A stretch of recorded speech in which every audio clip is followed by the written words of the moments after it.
Bonjour, mon nom est Rémi Roy. Dans ce cours vidéo, je vais vous présenter quelques-unes des fonctionnalités de l'application Chronologica.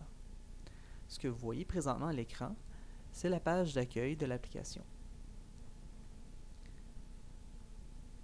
Pour faire cette démonstration, j'ai monté une entreprise fictive qui serait dans le domaine de la restauration avec une liste d'employés. Ce que je vais vous montrer ici, c'est les fonctionnalités de gestion d'horaire. Donc, ce que je vais faire, c'est que je vais aller dans le menu horaire. Lorsqu'on entre dans les horaires, la première chose qui nous est affichée est un calendrier avec les horaires actuels. Le calendrier d'horaire affiche chacune des horaires pour chacun des départements. Comme ici, on a une entreprise qui travaille en restauration, on a différents départements comme les serveurs, les hôtes, les cuisiniers, les plongeurs et l'entretien. Ce que j'aimerais vous montrer pour débuter, c'est la création d'un nouvel horaire. Pour ce faire, je vais cliquer sur le lien « Créer une nouvelle horaire ». Lorsqu'on veut créer une nouvelle horaire, une des premières choses qu'on doit entrer, c'est la date de début de la période. Donc ici, je vais choisir la date du 23 avril prochain.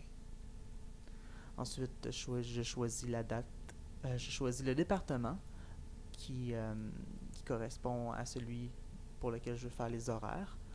Je vais choisir le département des hôtes.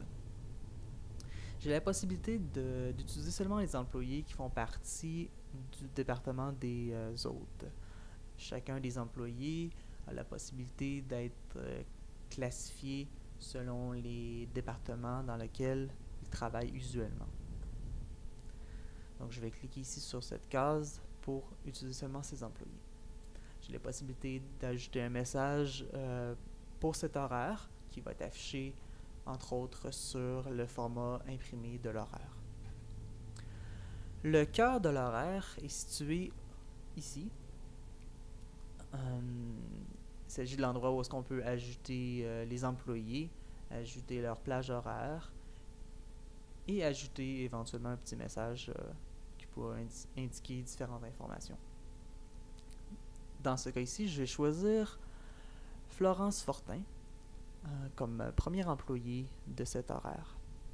Je vais lui ajouter quelques plages horaires pour le mardi de 8h à 17h, le mercredi de 8h à midi,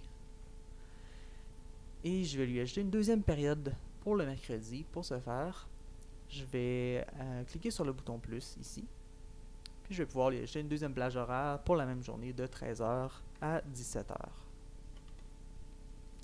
Donc à chaque fois que j'entre une plage horaire, le total des heures pour cet employé est cumulé et affiché dans la colonne totale. Je vais ensuite ajouter un deuxième employé en cliquant sur le bouton Ajouter un employé. Je vais choisir l'employé Samuel Pelletier. Tout comme Florence, je vais lui ajouter quelques périodes de travail. Donc le mardi de 8h à 17h, le jeudi de 8h à 17h et le samedi de 8h à midi. Ce que vous voyez ici, qui s'est affiché le mercredi, c'est une période d'indisponibilité pour Samuel. Samuel, dans cette entreprise fictive, a indiqué qu'il était indisponible de 17h à 19h le mercredi en raison d'un cours de conduite. Donc, l'application permet d'inscrire les périodes de disponibilité et d'indisponibilité. Et la personne qui crée les horaires peut les voir lorsqu'elle choisit l'employé en question. Donc, ici, je vais présumer que l'horaire est complété et je vais l'enregistrer.